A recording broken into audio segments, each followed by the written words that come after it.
दोस्तों नमस्कार। VK knowledge electrical में आप सभी का स्वागत है। इलेक्ट्रिशियन थ्योरी के इम्पोर्टेंट क्वेश्चंस का वीडियो लेकर हम एक बार फिर उपस्थित हैं। दोस्तों ये क्वेश्चन आपको एनसीएल में बहुत महत्वपूर्ण साबित होंगे, काफ़ी हेल्पफुल रहेंगे। सभी क्वेश्चन को लास्ट तक आप ज़रूर देखना। इस वीडियो में टोटल 25 क्वेश्चन है। सभी क्वेश्चन को हम कारण सहित आपको उत्तर बताएंगे और पूरी तरह से उनकी व्याख्या करेंगे। सभी क्वेश्चन को लास्ट तक ज़रूर देखना। क्वेश्चन पसंद आ जाए तो वीडियो को लाइक कर देना। आप हमारे चैनल पर नए हो तो चैनल को सब्सक्राइब जरूर करना। दोस्तों ये हमारे पेड टेस्ट सीरीज़ है जिसका ये टेस्ट नंबर 62 है। आप यदि इस तरह के टेस्ट देना चाहते हैं तो आप चैनल को ज्वाइन कर सकते हैं। सब्सक्राइब के पास ज्वाइन का ऑप्शन आपको मिल जाएगा। चैनल पर नए हो तो चैनल को सब्सक्राइब जरूर करते हुए जाना। क्वेश्चन पसंद आ जाए तो वीडियो को लाइक ज़रूर करके जाना। चलिए दोस्तों आज के क्वेश्चन से हम शुरू करते हैं। क्वेश्चन हिंदी और इंग्लिश दोनों में है, आप आसानी से इसको समझ पाएंगे। उम्मीद है कि क्वेश्चन भी आपको पसंद आएंगे। आज का हमारा नंबर 1 सवाल है कि अपने साथ जुड़े हुए परिवर्तित फ्लक्स यानी अल्टरनेटिंग फ्लक्स के कारण ईएमएफ प्रेरित करने वाले कॉइल के उस गुण का नाम क्या है। यानी एक कॉइल अपने खुद के साथ ही जब जुड़ा हुआ फ्लक्स परिवर्तित होता है तो उसमें ईएमएफ उत्पन्न हो जाता है। दोस्तों इसको हम इंडक्टेंस यानी प्रेरकत्व के नाम से जानते हैं और इसी के आगे 2 गुण और निकल कर आते हैं जिनको हम सेल्फ इंडक्शन और म्यूचुअल इंडक्शन कहते हैं। इंडक्शन कह दो या इंडक्टेंस कह दो, लगभग एक ही बात होती है। हालांकि इंडक्टेंस की इकाई हेनरी होती है जबकि इंडक्शन यानी प्रेरण की कोई इकाई नहीं होती है। क्योंकि जो कॉइल इंडक्टेंस के कारण ईएमएफ प्रेरित करती है, इस प्रक्रिया को ही इंडक्शन कहा जाता है। रिएक्टेंस वह होता है जो कॉइल अपने में से प्रवाहित होने वाली धारा का विरोध करती है, वह उसका रिएक्टेंस कहलाता है। ये ईएमएफ भी प्रेरित इसमें क्यों हो जाता है? क्योंकि ये धारा के मान में होने वाले परिवर्तनों का विरोध करता है। वैसे एक बार मैं दोनों का अंतर आपको और बताऊं। इंडक्टेंस है धारा के मान में होने वाले परिवर्तनों का विरोध, जिसके कारण ईएमएफ उत्पन्न हो गया। रिएक्टेंस होता है धारा के मान में प्रवाह का विरोध। चलिए हमारे सेकंड क्वेश्चन की ओर चलेंगे। सवाल नंबर 2 कहता है कि निम्न में से कौन सा मिसमैच है? गलत मैचिंग किसकी हुई थी? ऑप्शन उनके सामने जो दिया है आंसर, उनमें से कौन सा इनकरेक्ट मैच हो गया? देखो, शुद्ध इंडक्टिव सर्किट का पावर फैक्टर 0 होता है। शुद्ध कैपेसिटिव सर्किट का पावर फैक्टर भी 0 होता है, क्योंकि यहाँ पर फेज अंतर, करंट और वोल्टेज के बीच में फेज अंतर 90 डिग्री का होता है। एक में करंट 90 डिग्री लैगिंग रहती है, एक में करंट 90 डिग्री लीडिंग रहती है। लेकिन कुछ भी हो, जब फेज डिफरेंस 90 डिग्री का आता है तो कोस 90 का मान 0 होता है। इसलिए इनमें वास्तविक शक्ति भी हमेशा 0 ही होती है। तो ये दोनों तो सही थे।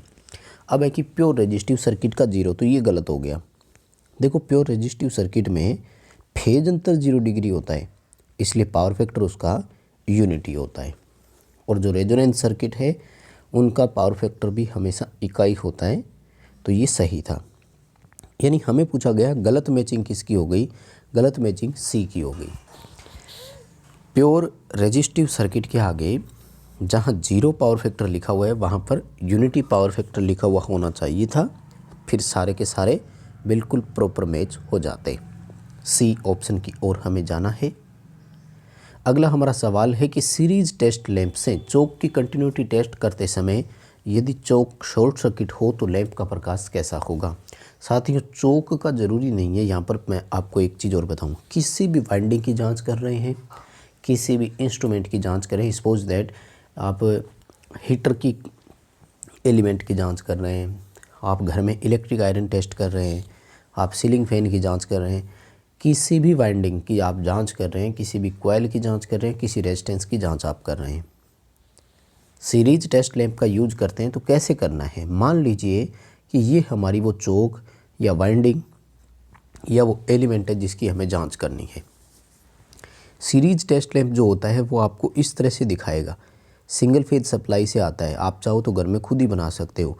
ये हमारा टेस्ट लैंप हो गया, ये फेज और न्यूट्रल आ गए। सीरीज टेस्ट लैंप का मतलब होता है एक टेस्ट लैंप है जो उस इक्विपमेंट के साथ सीरीज में जोड़ा जाना है जिसकी हम टेस्टिंग कर रहे हैं। ऐसे ये डायग्राम आप स्क्रीन पर देख रहे हैं ना, ऐसे। अब देखो, अगर दोनों इक्विपमेंट बिल्कुल सही है, लैंप तो प्रॉपर सही है ही, यदि हमारा टेस्ट किया जाने वाला उपकरण भी बिल्कुल सही था, तो दोनों पूरी अपने रेजिस्टेंस के अकॉर्डिंग ड्रॉप करवाएंगे। दोनों में से किसी को भी पूरी वोल्टेज नहीं मिलेगी, क्योंकि हमने तो 230 वोल्ट दोनों को ही दिया है ना। इसका मतलब क्या हुआ, उपकरण भी थोड़ा सा वर्क करने लग जाएगा और लैंप जो है वो भी आपको डिम प्रकाशित होता हुआ दिखाई देगा। लेकिन ये प्रोसेस कब होगी, जब ये अपना उपकरण बिल्कुल सही होता। यदि इक्विपमेंट शॉर्ट है, मान लीजिए ऐसे, तो अब इसका कोई रेजिस्टेंस नहीं है ना, तो पूरी वोल्टेज किसको मिल रही है, लैंप को। लैंप अपना पूर्ण प्रकाशित होगा। और यदि ये ओपन हो जाए, मान लीजिए कि यहाँ से ब्रेक है, तो फिर लैंप को सप्लाई का दूसरा सिरा नहीं मिलेगा, लैंप ऑन नहीं होगा। तो इसके 3 रिजल्ट निकल करके आते हैं, दोबारा सुन लीजिए। जब वाइंडिंग, चौक या एलिमेंट शॉर्ट हो तो लैंप पूर्ण प्रकाशित होता है, यानी पूरी अपनी क्षमता के अनुसार। यदि ओपन हो तो फिर वो प्रकाशित ही नहीं होगा, डार्क ऑफ या नो लाइट बोल सकते थे।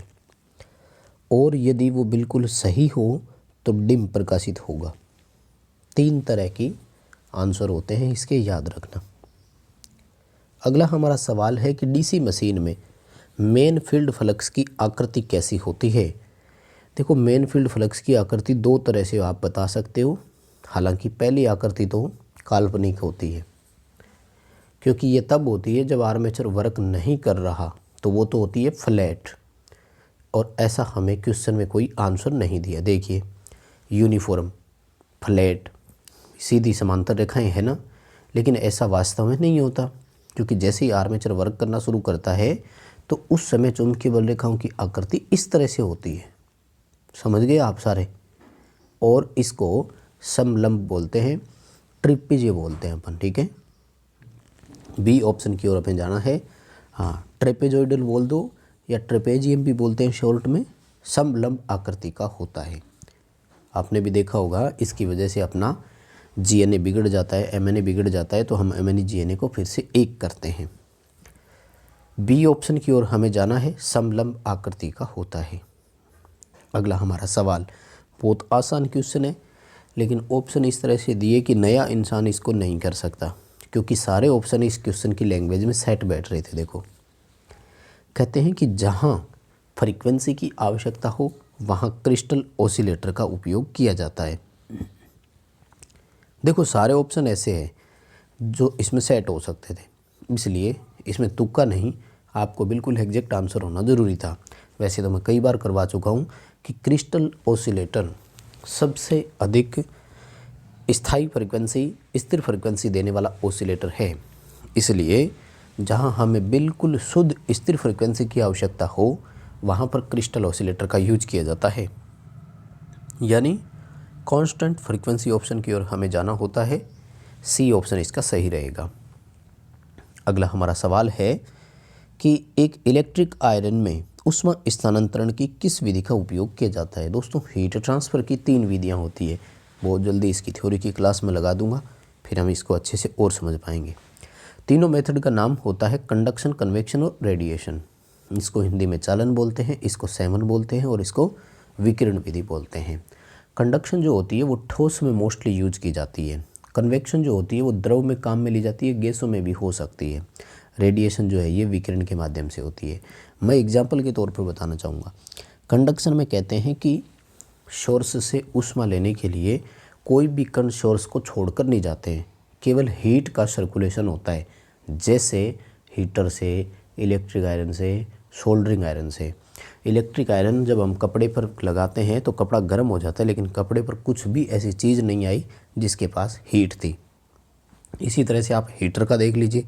हीटर के ऊपर यदि अपन थोड़ी ऊंचाई पर हाथ रखते हैं तो हाथ गर्म होते हैं, लेकिन हाथ के पास ऐसा कोई कण नहीं आया था जिसमें हीट थी, तो ये कहलाता कंडक्शन।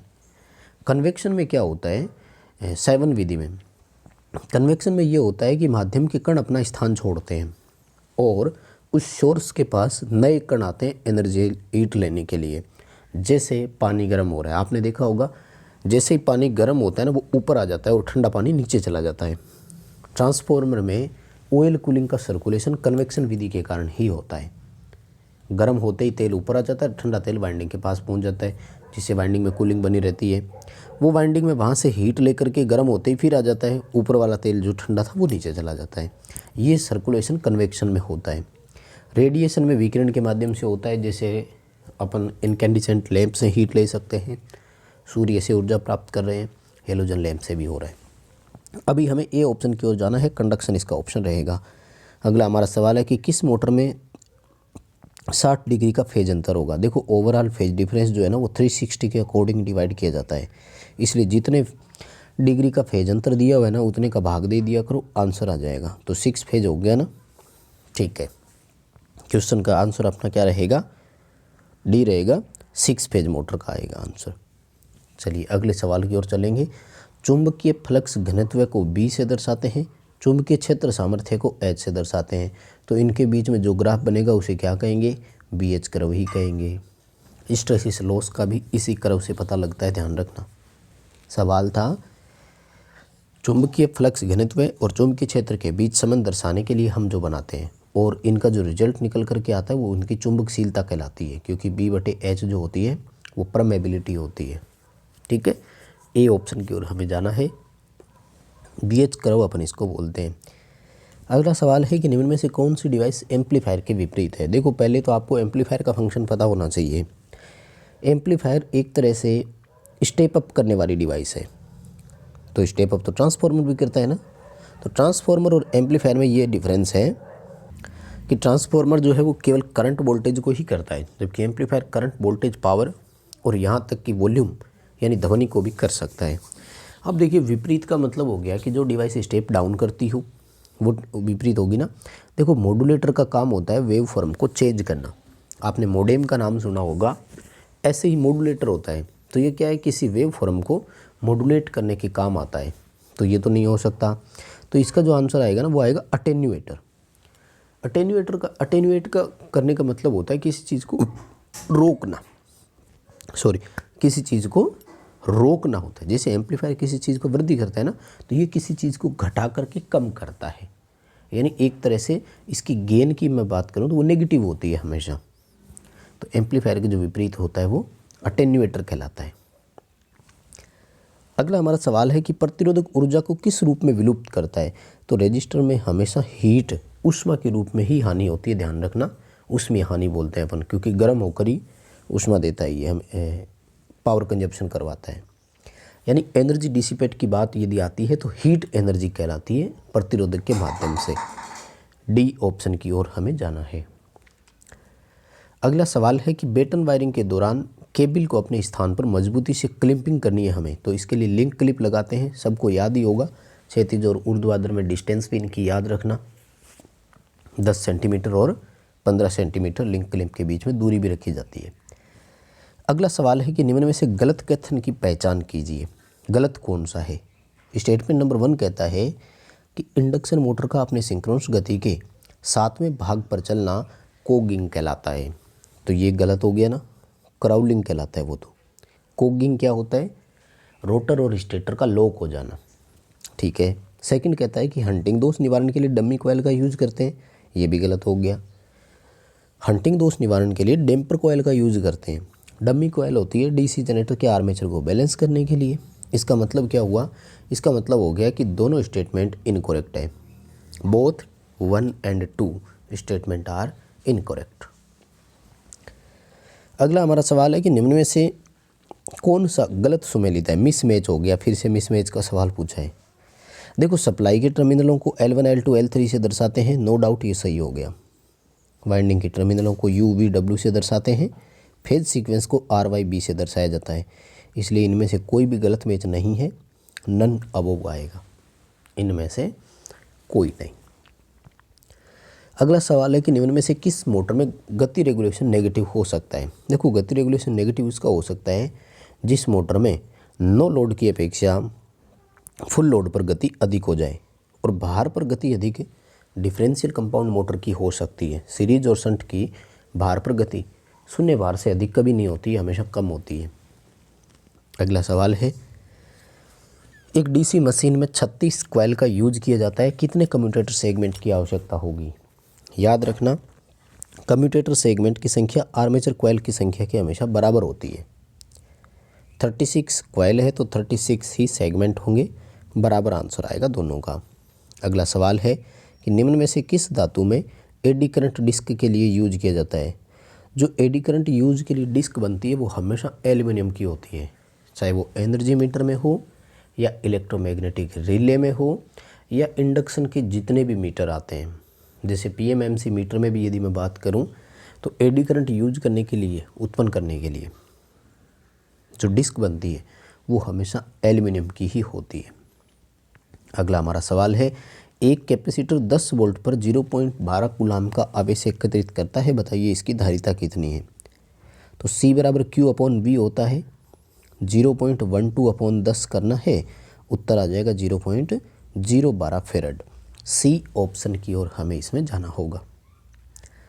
अगला हमारा सवाल है कि फोटोकॉपी मशीन किस सिद्धांत पर आधारित है। तो वो इलेक्ट्रोस्टैटिक स्थिर वैद्युतिक सिद्धांत पर कार्य करती है। बी ऑप्शन की ओर हमें जाना है। आरएमएस मान को निम्न में से किस आधार पर परिभाषित किया जाता है। हम आरएमएस मान की तुलना करते हैं कि कितनी ऊष्मा उत्पन्न होती है। शायद सबको परिभाषा याद होगी कि एसी का वह मान जो दिए गए समय में उतनी ही ऊष्मा उत्पन्न करता है जितने की उतने ही समय में डीसी उत्पन्न करता है। यानी हीट के संदर्भ में हम परिभाषित करते हैं उनको, जहां समय कांस्टेंट रखा जाता है और समान मान की ऊष्मा उत्पन्न हो जाती है, तो दोनों की अपनी अपनी वैल्यू आरएमएस कहलाती है। रूट मीन स्क्वायर वैल्यू होती है हमेशा। नेक्स्ट हमारा क्वेश्चन है कि डाइलेक्ट्रिक लॉस किसके समानुपाती होती है। वो फ्रीक्वेंसी के समानुपाती है और वोल्टेज के वर्ग के समानुपाती होता है, ध्यान रखना। ये हीटिंग की विधि होती है एक तरह से, जैसे इंडक्शन हीटिंग, आरक हीटिंग आती है ना, वैसे डाइलेक्ट्रिक हीटिंग के रूप में सबसे ज़्यादा काम में लेते हैं। उस दौरान वहाँ पर फ्रीक्वेंसी और वोल्टेज का बहुत महत्व होता है। हाई फ्रीक्वेंसी वाले वोल्टेज का उपयोग इसीलिए करते हैं। क्वेश्चन का आंसर अपना ए रहेगा। अगला हमारा सवाल है कि एक केबल पर 7 20 अंकित है तो इसमें कितने तार होते हैं। इस तरह से जब भी आ जाए ना तो ध्यान रखना, जो अंश यानी ऊपर की संख्या होती है ये हमेशा तार की संख्या को संकेत करता है और जो हर होता है वो उसके साइज को संकेत करता है। जैसे बड़ी सीधी साधारण संख्या लिखी हुई हो तब तो SWG होगा। यदि पॉइंटों में होता, जैसे 7/1.4 होता, तो फिर ध्यान रखना वो mm को संकेत करता है कि इसका व्यास इतने mm का है। तो इसमें 7 तार है, प्रत्येक तार 20 SWG का है, या फिर इसमें 7 तार है, प्रत्येक तार 1.4 mm का है। ऐसे भी हम दर्शा सकते हैं। ध्यान रखना दोस्तों, यदि AC SR तार के बारे में ऐसा आ जाता है ना, तो फिर इसमें आपको ध्यान रखना है ये वो होता है, जैसे 7 20 है तो उसमें फिर ये मतलब होता है कि इसमें इतने एल्यूमिनियम के तार हैं और इतने स्टील के तार हैं। वहाँ पर कोई साइज वाइज नहीं होता, ये ध्यान रखना है आपको। अगला सवाल है कि 6 बैंड कलर कोड प्रतिरोधक में कौन सा ताप गुणांक को दर्शाता है। देखो 6 का होता है 1 2 3 4 5 6, ठीक है। तो फर्स्ट जो तीनों होते हैं 1 2 3, ये तो उसकी डिजिट को संकेत करते हैं हमेशा, यानी मान को। चौथा बैंड जो होता है वो मल्टीप्लायर यानी गुणक घटक को। पांचवा जो होता है वो प्रतिशत सहनशीलता को, और सिक्स्थ जो होता है वो तापमान को यानी टेम्परेचर को संकेत करता है। डी ऑप्शन रहेगा सिक्स्थ बैंड। अगला सवाल है कि जब एक केबल की लंबाई दोगुनी हो जाती है तो उसकी धारिता पर क्या प्रभाव पड़ेगा। धारिता भी डबल हो जाती है। किसी भी केबल या ट्रांसमिशन लाइन की लंबाई, धारिता उसकी लंबाई के समानुपाती होती है। लंबाई दोगुनी तो उसका कैपेसिटेंस भी डबल हो जाता है। निकिल आयरन सेल की पॉजिटिव प्लेट किस धातु की बनी होती है। तो वो निकिल हाइड्रोक्साइड की बनी होती है। बी ऑप्शन की ओर हमें जाना है। अगला सवाल है वह तापमान जिस पर एक पैरामैग्नेट बन जाता है, मतलब तापमान बढ़ने से चुंबकता कम हुई तो उस टेम्परेचर को क्यूरी टेम्परेचर बोलते हैं। थोड़ी सी परिभाषा में गलती है, CURIE आएगा, ठीक है। क्यूरी टेम्परेचर बोलते हैं, क्यूरी तापमान के नाम से जाना जाता है। ए ऑप्शन इसका सही रहेगा। बस दोस्तों ये थे आज के 25 क्वेश्चन पसंद आए तो वीडियो को लाइक ज़रूर करें। चैनल पर नए हैं तो चैनल को सब्सक्राइब ज़रूर करें। अपने फ्रेंड्स को वीडियो आगे शेयर ज़रूर करें। बहुत धन्यवाद।